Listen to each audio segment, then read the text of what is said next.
Muy buenas Easypooler, bienvenido una vez más al canal de Easypool y en esta serie de vídeos hablando sobre metodología del entrenamiento.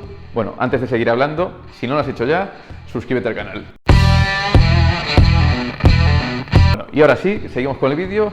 En este vídeo te voy a explicar de forma práctica y siguiendo con los ejemplos del otro día cómo tenemos que diseñar una sesión de entrenamiento cuando realizamos una planificación.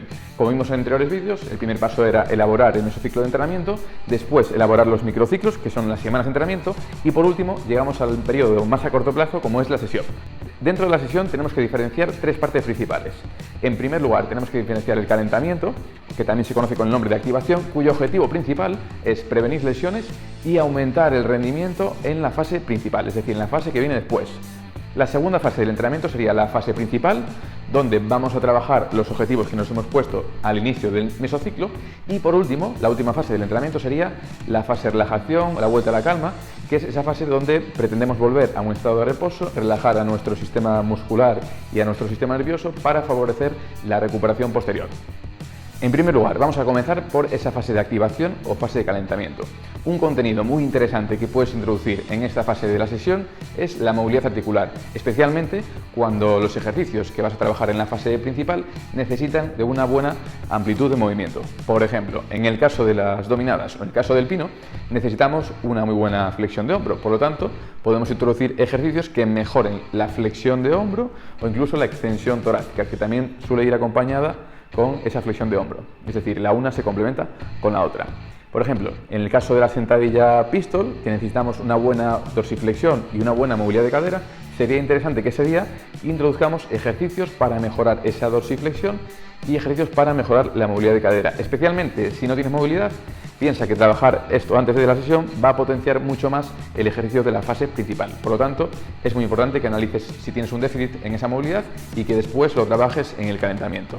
Otro contenido muy interesante que puedes introducir en los calentamientos o en la fase de activación es una parte de fortalecimiento, de activación de grupos musculares más pequeños que suelen estar más debilitados o más atrofiados porque o bien los trabajas en los ejercicios principales o bien por posturas del día a día o por el sedentarismo los solemos tener más debilitados, más atrofiados. Por ejemplo, para las dominadas o para el pino es muy importante que para evitar lesiones trabajemos esos músculos más pequeños del hombro que no solemos trabajar habitualmente, como por ejemplo rotación externa, que son músculos que no vamos a trabajar en otro tipo de ejercicios. Podemos también introducir ejercicios para trabajar las fibras inferiores del trapecio, que debido a las posturas así más cifóticas y debido a la fuerza de la gravedad, también es un músculo que suele estar muy atrofiado. O también sería interesante introducir ejercicios que potencien la musculatura del serrato anterior. Especialmente un ejercicio para cada uno de estos contenidos sería muy interesante de cara a prevenir lesiones en tus hombros. O por ejemplo, el martes y el jueves que vamos a trabajar la sentadilla pistol y que necesitamos un buen control de nuestro valgo de rodilla para que la rodilla no colapse para adentro, es muy interesante que introduzcamos ejercicios para fortalecer o activar el glúteo medio o ejercicios para incluso fortalecer o activar el arco plantar y de esta forma tener un mejor control sobre nuestra rodilla y así también evitar el riesgo de lesión en tu tren inferior. Y la última parte dentro de esta fase de activación sería la fase de activación neuromuscular, cuyo objetivo principal es conseguir aumentar el rendimiento en los ejercicios de la siguiente fase, de la fase principal. Lo que tenemos que hacer aquí es preparar nuestro cuerpo para conseguir el mayor rendimiento posible en las series efectivas de esa fase principal. Por lo tanto, tenemos que cumplir principalmente dos requisitos. El primero de ellos sería no fatigarse. Es decir, tenemos que hacer series muy alejadas del fallo muscular para simplemente activar nuestro cuerpo, pero que esa fatiga no vaya en detrimento de las siguientes series. Y el segundo aspecto que tenemos que cumplir es hacer la fase concéntrica, por ejemplo en el caso de las dominadas, la fase de subida, lo más rápido posible, porque se ha visto en diferentes estudios que haciendo esto las mejoras de fuerza son mucho mayores y mucho más eficientes. En cuanto a cómo tienes que hacer esa fase de activación, aquí lo que se ha visto en diferentes estudios que es lo más efectivo es hacer series en torno al 90% de tu repetición máxima. Lógicamente puedes hacer por ejemplo 3 series empezando al 80, 85, 90 y hacer solo una repetición para alejarte lo máximo de ese fallo muscular. Iríamos aumentando el peso hasta llegar a tu 90% y después podríamos bajar el peso de nuevo y hacer ya las series de la fase principal. Lo que vas a notar aquí es que tu rendimiento va a ser mucho mayor en comparación a si no haces esta activación o este calentamiento específico. Dentro de la fase principal es entonces cuando vamos a trabajar esos objetivos principales que nos hemos puesto al principio del mesociclo, y esto ya vimos en el anterior vídeo que lo hacíamos y lo estructurábamos de la siguiente forma. En un primer bloque principal combinábamos las dominadas y los fondos en paralelas. Y aquí trabajamos en un rango de repeticiones que se suele asociar más con fuerza máxima y hacíamos 3 series de 5 repeticiones dentro de cada uno de estos ejercicios. Hacíamos, por ejemplo, 5 repeticiones de dominadas, descansamos 1 minuto y medio aproximadamente, después hacemos 5 fondos en paralelas, descansamos otro 1,5 minutos y así vuelve a pasar más o menos 3 minutos para volver a empezar dominadas y llegar con la máxima recuperación. Y después, en el segundo bloque de ejercicios, segundo bloque de entrenamiento, hacemos los ejercicios secundarios que tienen el efecto principal de potenciar el efecto de los ejercicios principales. Y aquí combinábamos remo horizontal, remo invertido, con flexiones.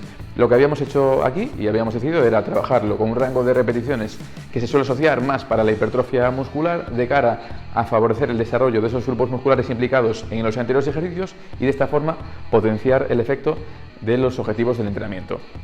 Entonces haríamos primero una serie de 10 de remo horizontal, descansaríamos un poquito menos, ya que aquí el objetivo es hipertrofia, podemos descansar entre 30 segundos, 1 minuto, haríamos 10 repeticiones de flexiones, descansaríamos otra vez entre 30 segundos y 1 minuto y volveríamos a empezar por el principio hasta terminar las 3 series.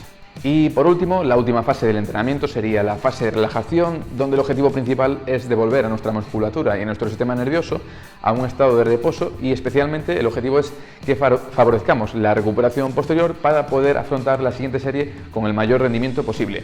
Y aquí puedes hacer ejercicios como estiramientos más pasivos acompañados de respiraciones profundas, podemos hacer liberación miofascial con un rodillo para relajar esas zonas musculares que han estado sometidas a un mayor estrés durante el entrenamiento y, en definitiva, contenidos que nos ayuden a recuperarnos y a volver a ese estado de relajación. Y hasta aquí el vídeo de hoy. Espero que este vídeo te haya resultado interesante, que hayas aprendido un poquito más sobre cómo organizar tus sesiones de entrenamiento y si te molan este tipo de vídeos. Y especialmente, si has aprendido algo que puedas aplicar en tus entrenamientos o en el de tus alumnos, dale a like, suscríbete al canal dándole a la campanita para estar pendiente de los próximos vídeos e incluso déjanos un comentario para darnos alguna idea o sugerencia de lo que te gustaría ver en este canal en futuros vídeos. Te veo el próximo día. Un saludo.